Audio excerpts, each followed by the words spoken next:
from Dr. Sultan Mahmood. Sultan, you have done a lot of work on institution and especially on judiciary.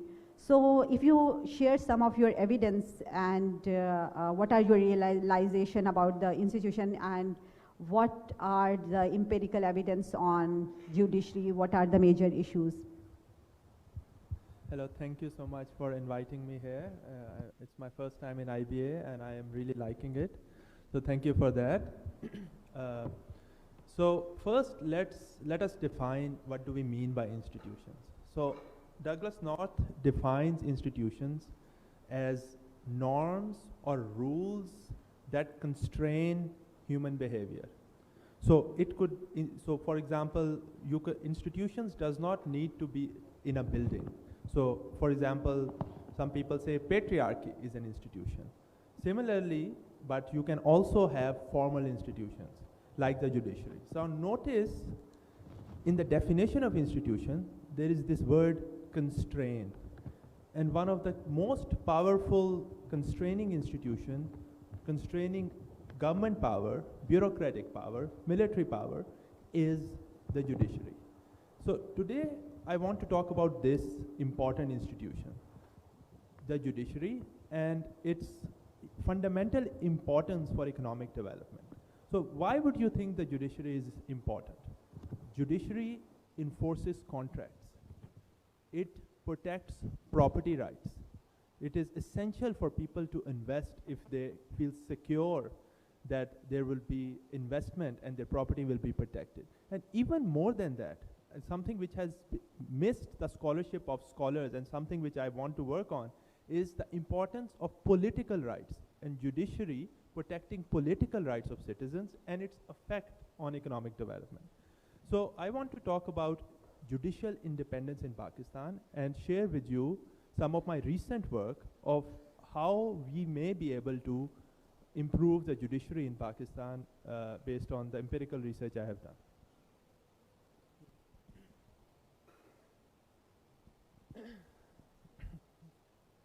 Next slide.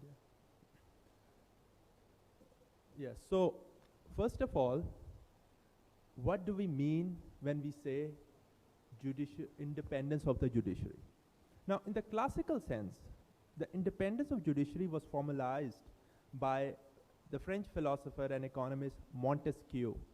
When in his famous magnum opus, in his book, he argued in the Esprit des Lois that there can be no liberty if the power of the judging is not separated from the legislative, the parliament, or the executive power, like the government.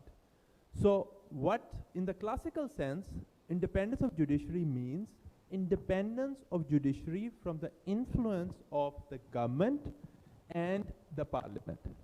But then this immediately makes us think, but okay, then who will judge the judges?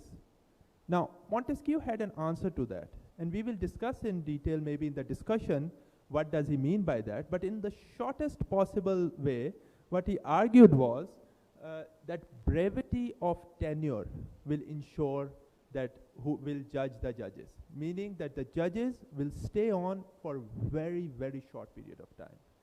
Now, also, since this talk is about development and critiques, before I go into the critiques, I think it is important for us to recognize the great strides Pakistan judiciary has made and the positive effects before we go into this. So there has been so much influence of the judiciary in the positive side, where we, for example, know the Al-Jihad trust case.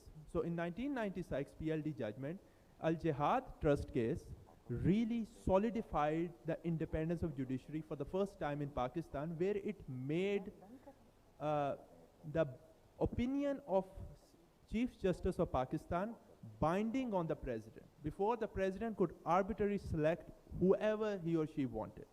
But then you had Chief Justice, when he recommended the president, it was made binding. Now, of course, this had its own set of problems. So you were giving one person, the Chief Justice, absolute authority to appoint judges. So then in the 18th Amendment, many people don't realize it. It's not just about decentralization. the 18th Amendment had a crucial clause, Article 175A, which changed the selection procedure of the judges.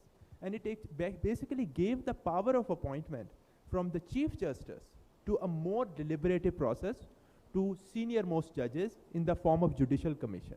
This also is an improvement in the quality of judicial decisions and judicial independence. Now, some people argue that, okay, Al-Jihad trust case had a large effect, but this reform had no effect. But in my new recent work, I show that even this 18th Amendment really impacted judicial independence. So for example, in this is a graph for my paper which shows the fraction of pro-government rulings analyzing 8,500 cases from the high courts. And what we see is that after the 18th Amendment, you have a sharp and sudden fall in pro-government rulings, suggesting that the judiciary became more independent. So like I say, there is a lot of improvement, the Al-Jihad trust case, the 18th Amendment, but there is long way to go. And I think one of the key issues is this allocation of real estate to judges in an arbitrary manner. So when judges get plots from the government, sometimes too, without any transparency, I will show you that the rulings in favor of the government increase, the case delay and the backlogs increase, and in the classic sense, the Montesquieuan separation of power is subverted and justice is denied. And this is not, I'm just saying it, everybody says it, but again, looking at 8,500 judicial cases, we can check it. So here is a graph from another one of my papers, which looks at ruling in favor of the government among judges who got houses, plots, and those who did not. And what we see is ruling in favor of the government when the government is the federal government greatly increases when the judges get plots. Judges who got the plots are about 22% more likely to rule in favor of the government relative to those who did not. And the largest effect is in cases involving the Prime Minister and a federal cabinet. So notice this plot thing which was formalized by General Musharraf, and it was called the Prime Minister Assistance Package. So the Prime Minister is the key person who basically signs off the allocation. So he and his cabinet gains the most from it. So, and it's not just judicial independence and pro-government rulings, the quality of judicial decision also falls. So I won't bore you what this means, but what this table is basically saying that the plots are not only just increasing pro-government rulings, it's decreasing decisions which are given on merits of a case, on evidence and legal backing. And it increases, plots increases rulings on technicalities and legal lacunas. So it's not just, so judicial independence and decision quality is in a way other side of the same coin. So I will discuss some what we can do and the issue of judicial activism maybe in the discussion. What reform do you suggest? So you talked about the two things, the two intervention. One is the 18th Amendment, and you observe that there are many positive impact, and then there are plots which are signed by the Prime Minister, but and then it has obviously a different negative impact. So what in your opinion and in your research, what do you suggest for reform in judiciary particularly?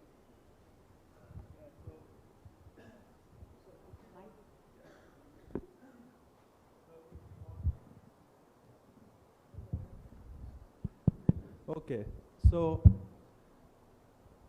before I very quickly speak about the reforms, I think one topic which which is the elephant in the room is judicial activism. Is judicial activism bad? And do we need huge constitutional amendments to curb judicial activism? So my answer to both of these questions is no. First of all, it depends if judicial activism is bad or not. So from an economic perspective, if judicial activism protects property rights, political rights, human rights, this is most likely good for the economy. But if judicial activism, as we have seen, sets prices, grain prices, school fees, etc., on the face of it, it seems very good, but the judiciary makes the same mistake which the communist commissars made in Russia, where I teach, is that they don't know the exact demand and supply at a given time in a given space.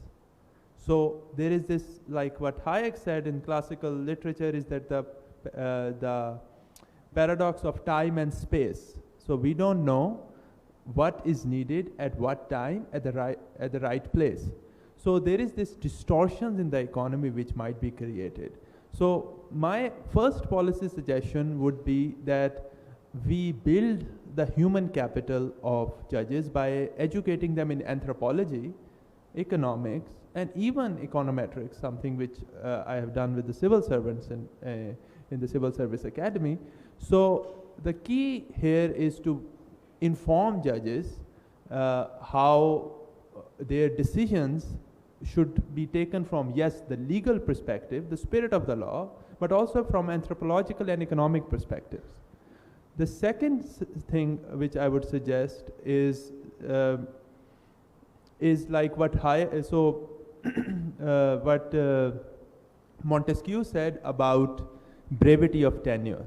So we want to empower the judges by making them more independent, and government should not intervene in their matters at all, and it should be made truly independent to protect political rights, human rights, from all institutions. And by all, I mean all, of course. But we need to also make sure who judges the judges. And one possible reform could be to limit the time which is spent by, for example, high court judges. So high court judges spend on average 10 years in Pakistan, but in Germany they spend 3 years. So there is not just a mandatory retirement age, there is also a service limit. So one idea which I'm floating here for discussion is to have a service limit as well. This can have all sorts of issues which we can of course discuss. And finally, of course, I think it's obvious, like the plots and the real estate needs to stop, and some judges themselves are against it because this creates this huge distortions in the judiciary, and this not just erodes economic development, but it erodes trust in state institutions, and this can have even more far-reaching consequences than what we worry about in the classical sense in economics. Thanks. Okay.